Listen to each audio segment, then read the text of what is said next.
Muy buenos días, el paciente que vamos a presentar es un paciente masculino de 18 años, el cual niega antecedentes patológicos, familiares, congénitos y con antecedentes quirúrgicos. Niega hábitos de alcohol, de tabaquismo o sustancias alucinógenas. El paciente llega con un motivo de consulta diciendo que se sacó el hombro y que le duele. Se evidencia dolor y alteración en la articulación glenohumeral. Su diagnóstico médico oficial fue traumatismo superficial múltiple del hombro y el brazo con código CIF S407. Su tiempo de evolución va aproximadamente de año y medio. A continuación presentaremos las categorías que vamos a evaluar en el paciente para realizar su diagnóstico fisioterapéutico, su plan de tratamiento y su proyección. Al paciente se le evaluaron medidas reales y aparentes. Las reales se tomaron desde la acromión hasta la articulación radiocarpiana. Las medidas aparentes desde la escotadura externar hasta la articulación radiocarpiana. Los resultados presentaron una diferencia de 4 centímetros en la medida real con respecto a la aparente. En la categoría de circulación arterial venosa y linfática tenemos la toma de signos vitales. Tenemos la frecuencia cardíaca, frecuencia respiratoria, el cual fue de 100/96. Tenemos la temperatura corporal, la cual fue de 36 grados. También tenemos la tensión arterial, la cual fue de 132/89. Vamos a aplicar el test de Bartel, en el cual lo que queremos medir es la capacidad de ser independiente del paciente en diferentes momentos o acciones de la vida diaria, o qué tan dependiente es el mismo, teniendo como posibles resultados 5 opciones, las cuales vamos a poder interpretar como dependiente total, dependencia grave, dependencia moderada, dependencia leve o una total independencia, dependiendo del total de puntos, teniendo como máximo 100 puntos. De las 10 categorías, acciones o situaciones que le evaluamos al paciente en este test, en todas se describió como una persona totalmente independiente, logrando la mayor cantidad de puntos, no solo en cada pregunta o en cada prueba, sino en el total del test, con una cantidad total de 100 puntos, lo cual de forma cualitativa nos dice que es una persona totalmente independiente. Recordar que para las personas en minusvalías o en situación de silla de ruedas, el total de puntos no es de 100, sino que pasa a ser de 90 puntos. Para evaluar la integridad tegumentaria, usamos el test de Vancouver, el cual nos vamos a priorizar en el análisis de diferentes categorías, las cuales están compuestas por la vascularización, la pigmentación, la flexibilidad o consistencia y la altura del tamaño de la cicatriz. Podemos observar los siguientes resultados. En cuanto a la vascularización, tenemos que es una cicatriz rosada. En cuanto a la pigmentación, tenemos una cicatriz hipopigmentada. Tenemos en cuanto a la flexibilidad, que es una cicatriz bastante flexible. Y a la altura no menos de 2 milímetros de su tamaño. Por temas de praxis, no pudimos realizar nosotros el test con el paciente, así que en su lugar se va a presentar el video de un fisioterapeuta que lo realizó desde cajón anterior y posterior, en el cual vamos a evaluar si hay dolor o hiperlaxitud del movimiento. Para el cajón anterior necesitamos al paciente en sedestación estabilizar el hombro con una mano, colocar el dedo pulgar en la cabeza humeral en la parte posterior y ejercer una fuerza hacia la parte anterior. Y para el cajón posterior, el dedo pulgar va en la parte anterior y la fuerza hacia la parte posterior. Un fisioterapeuta capacitado evaluó al paciente, el cual nos indicó que el resultado en ambos tests fue positivo. En el mini mental test de 30 puntos que podía obtener el paciente, obtuvo los 30 satisfactoriamente, dejándonos ver que sus facultades mentales están en orden, tanto su orientación temporal, su orientación espacial, fijación, recuerdo inmediato, atención y concentración, su memoria a corto plazo, su lenguaje y su construcción visual están en orden.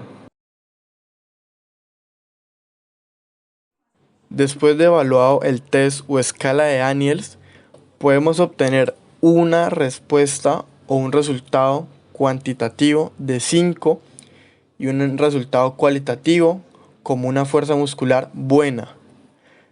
Pero debemos tener en cuenta que al momento de evaluar la tercera condición, que es la contracción muscular, movimiento en contra de la gravedad, no se presentó dolor con el codo extendido. Pero al momento de realizar con una resistencia de forma moderada o una fuerza moderada en contra del segmento del miembro superior, teniendo el codo en extensión, se presenta cierta cantidad de dolor, y al momento de tener el hombro flexionado y realizar la misma fuerza moderada, no se presentó dolor. Y al momento de realizar la sexta categoría, que es la contracción, movimiento completo, vencer la gravedad, con una resistencia manual ya considerable, de forma extendida, y al momento de flexionar el codo, igualmente fue capaz de lograr la prueba de vencer la resistencia manual. Para evaluar el dolor se utilizó una simple escala análoga visual del dolor en donde se le indicó al paciente realizar un movimiento donde refería dolor y puntearlo en la siguiente escala, que representa la que está encerrada en un círculo rojo.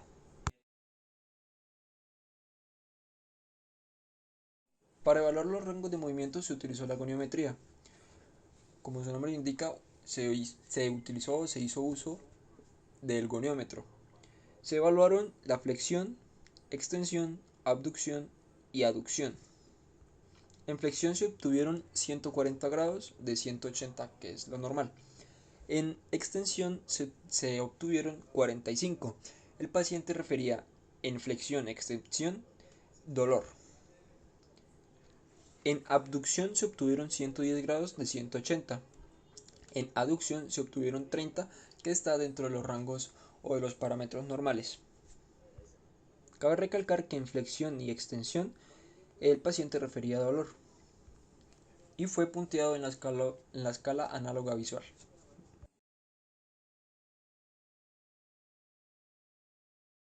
En la primera imagen se observa un hombro totalmente sano, donde no se encuentra espacio articular entre el húmero y la cavidad glenoidea. En la segunda, este espacio se puede observar de manera sencilla, por tanto se podría confirmar la luxación de hombro. Esta radiografía es postcirugía. En esta se le pueden observar clavos quirúrgicos, los cuales se usaron para la correcta acomodación del húmero con respecto a la cavidad glenoidea.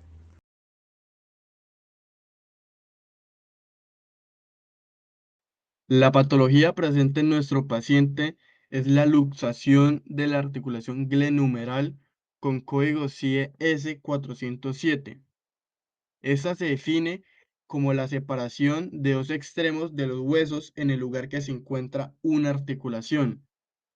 La etiología principalmente de esta patología son lesiones deportivas por movimientos antinaturales o traumatismos, caídas sobre el hombro o con el miembro superior de forma extensiva, y las convulsiones o descargas eléctricas, ya que esas pueden causar contracciones musculares que sacan el hueso de su lugar natural. En la epidemiología encontramos que en las salas de urgencias tenemos una incidencia de que por cada 100.000 personas que llegan, aproximadamente 24 son luxaciones de hombro. De esos casos de luxaciones de hombro se encuentra una recurrencia e incidencia en pacientes jóvenes activos deportivamente. Y encontramos que por cada 100 luxaciones de hombro hay una tasa de que el 92% de estas sean lesiones de Hill-Sachs cuando se presenta una dislocación de forma anterior. Los factores de riesgo que presenta esta patología son las prácticas deportivas, personas propensas a caídas, accidentes automovilísticos o ligamentos flexibles. Y los factores de riesgo que presenta nuestro paciente es el ser deportista, jugador de voleibol, no tener un trabajo de fortalecimiento muscular debido en las extremidades superiores y contar con sobrepeso.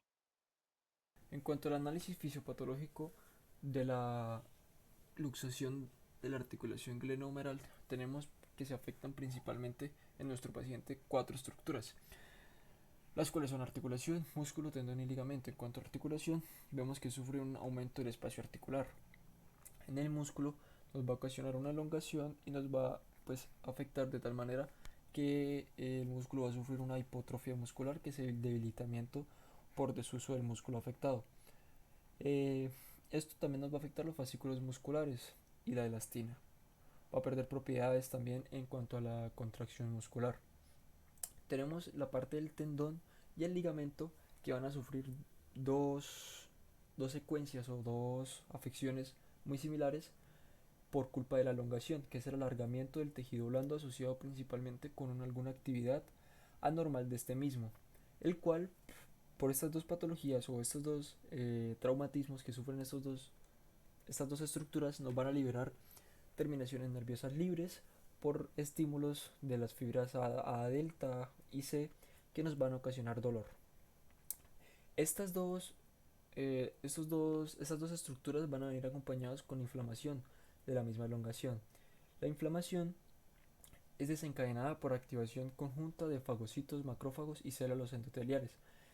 Células que componen o que están infiltradas dentro de la inflamación es linfocitos, leucocitos, macrófagos, neutrófilos.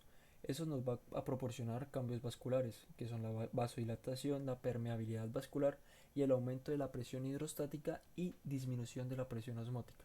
Sabemos que la inflamación es el principal proceso para que ocurra un proceso de reparación. En los procesos de reparación vamos a tener el principal precursor, que es el fibroblasto, que es la célula que contribuye a la formación de tejido blando. Esta célula va a proliferar.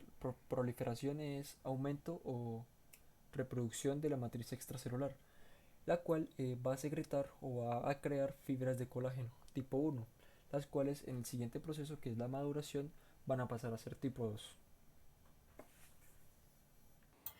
Matriz de análisis fisiopatológico por niveles en el sistema de movimiento. Con los niveles tenemos la célula, el tejido, el órgano y el sistema de movimiento.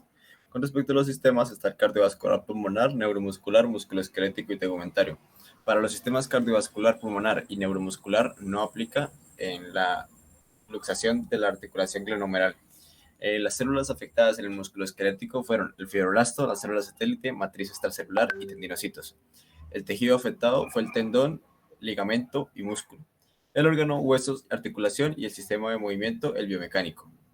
Con respecto al sistema tegumentario, las células involucradas fueron los fibroblastos, células escamosas, células basales y melanocitos. El tejido, el epidermis, la dermis y la hipodermis. El órgano fue la piel y el sistema de movimiento fue el sostén. Con respecto a los factores ambientales, tenemos barreras y facilitadores. La primera sería alcanzar objetos elevados, como bien puede ser en estanterías altas a la hora de ir a realizar compras en un supermercado. La segunda es la motivación personal, debido a que, como se va a mencionar más adelante, el paciente ha tenido múltiples luxaciones y piensa que esto no puede llegar a tener una solución o un efectivo tratamiento. Por la parte de los facilitadores, sus recursos económicos, la EPS que lo atiende, tiene el acompañamiento de su madre y de la demás familia, además del apoyo moral por parte de sus amistades. Con respecto a los factores personales, él es un deportista de voleibol, tiene 18 años, como ya mencioné, tiene múltiples traumatismos de luxación de la articulación glenohumeral, además de que tiene sobrepeso. Los roles afectados son el familiar, laboral, recreativo. El familiar, ya que el paciente vive solo con su madre y él le ayuda o le ayudaba en los labores del hogar. Entonces, sufrir de la lesión no ha podido cumplir este rol. Por la parte laboral, como se menciona, él trabaja de mesero y no puede cumplir correctamente con todas sus obligaciones. En la parte recreativa, como se mencionó, es un deportista de voleibol y no puede ir a jugar o a practicar el deporte debido a la patología. Fisioterapéutico tenemos un paciente de 18 años de edad, de género masculino, con diagnóstico de luxación de la articulación glenohumeral con código CIE10 de S407, quien nos presenta una alteración en el dominio primario musculoesquelético con patrón D, el cual nos indica una deficiencia en la movilidad articular, función motora, desempeño muscular y rango de movimiento asociada con una disfunción en tejido conectivo. El paciente nos va a presentar una alteración en el dominio secundario tegumentario con patrón séptimo, en el cual nos indica una deficiencia de la integridad tegumentaria asociada con un compromiso parcial de la piel y formación de la cicatriz. Al paciente se le van a generar unas deficiencias a nivel de la articulación glenohumeral, el cual se van a ver afectados en sus rangos de movilidad y su desempeño muscular. Va a presentar unas limitaciones en su rol laboral, ya que actúa como mesero y requiere uso excesivo de su extremidad superior derecha. Pronóstico y plan de cuidado. No se evidencia mortalidad en casos de luxaciones de la articulación glenohumeral. La incidencia de la luxación de hombro está entre el 23,1 y 23,9 por cada 100.000 personas, y la prevalencia es del 9%. El paciente tiene un pronóstico favorable según Natalie Madelaine a las 12 semanas, las cuales se dividen en 4 fases, ya que fase por fase presenta una mejoría progresiva de fuerza, resistencia, potencia, de movilidad y control neuromuscular. Para el plan de tratamiento fisioterapéutico, decidimos separarlo en 3 fases o en 3 partes. La primera, el objetivo a corto plazo, la segunda, objetivo a mediano plazo y un objetivo a largo plazo. Nuestro objetivo a corto plazo, ¿cuál va a ser? Vimos que en la escala análoga del dolor el paciente a realizar movimientos como abducción, aducción, extensión y flexión presenta puntuación de entre 5 y 7 puntos de dolor. Así que ese va a ser nuestro primer enfoque. ¿Cómo lo vamos a hacer? Con una duración de 3 semanas y una frecuencia de 5 días por semana, vamos a realizar 10 minutos de una corriente interferencial analgésica, 10 minutos de termoterapia y vamos a finalizar con 5 minutos de terapia ultrasónica en una onda pulsada a una frecuencia de 1 MHz. Para nuestro segundo objetivo a mediano plazo vamos a querer aumentar el rango de movimiento sin dolor y mejorar la estabilidad de la articulación glenohumeral. ¿Cómo lo vamos a hacer? En una duración de 2 semanas y una frecuencia igual de 5 sesiones por semana, vamos a realizar 3 puntos clave. El primero va a ser un calentamiento con resistencia ligera en ergonómetro de tren superior. La segunda va a ser ejercicios de amplitud de rango de movimiento, ejercicios pliométricos resistidos en los músculos principales enfocándonos en el deltoides, músculos posturales y de la escápula, y por último ejercicios propioceptivos. Y para nuestro objetivo a largo plazo vamos a querer fortalecer toda la musculatura de la zona del hombro y de la cintura escapular. Lo vamos a hacer con una duración de 2 semanas a una frecuencia de 3 sesiones por semana con ejercicios funcionales enfocados en los miembros superiores de forma bilateral.